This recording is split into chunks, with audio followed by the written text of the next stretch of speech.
எனக்குள்ள ஆவியானவர் இருக்கிறாரா இல்லையா? இந்த கேள்வி உங்கள்கிட்ட இருந்துச்சு அப்படின்னா அப்போ இந்த வீடியோ உங்களுக்காக தான். இந்த வீடியோவை நீங்கள் பார்த்து முடிக்கிறப்ப உங்கள்கிட்ட ஆவியானவர் இருக்கிறாரா இல்லையா அப்படின்றத எனக்கு கமெண்ட்ஸில் சொல்லுங்கள், நானும் தெரிஞ்சுக்கிறேன்.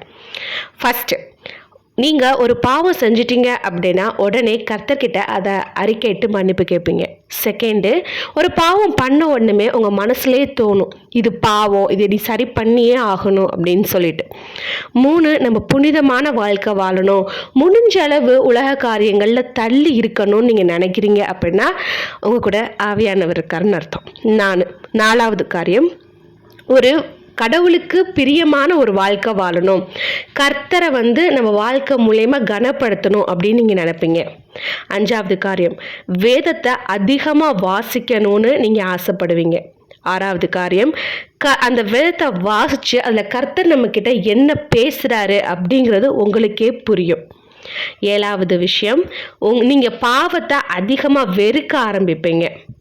8வது விஷயம், நீங்கள் ஒரு பாவம் பண்ணினாலும் உடனே அதை அறிக்கையிட்டு அதுலேருந்து வெளியே வரணும் தான் நினைப்பீங்களே தவிர திருப்பி அது சந்தோஷமாக இருக்குது அந்த பாவம் செய்ய அப்படின்னு சொல்லிட்டு திரும்பி அந்த பாவத்தில் உங்களால் விழுக முடியாது.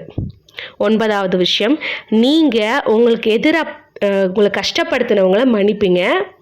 9வது காரியம், அவங்க உங்ககிட்ட மன்னிப்பு கேட்கறதுக்கு முன்னாடியே நீங்கள் அவங்கள மன்னிச்சிருப்பீங்க.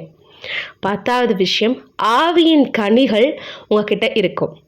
ஆவியின் கனிகள் என்ன அப்படின்றது உங்களுக்கு தெரியும்னா அதையும் கமெண்ட்ஸில் சொல்லுங்கள், கமெண்ட்ஸை பார்க்குறவங்க தெரிஞ்சுக்கட்டும். உங்களுக்கு இந்த வீடியோ பிடிச்சிருந்தா லைக் பண்ணுங்கள். இந்த வீடியோ உங்களுக்கு யூஸ்ஃபுல்லாக இருந்தால் இந்த வீடியோ யாருக்கு தேவைன்னு நீங்கள் நினைக்கிறீங்களோ அவங்க கூட ஷேர் பண்ணுங்கள். God bless you.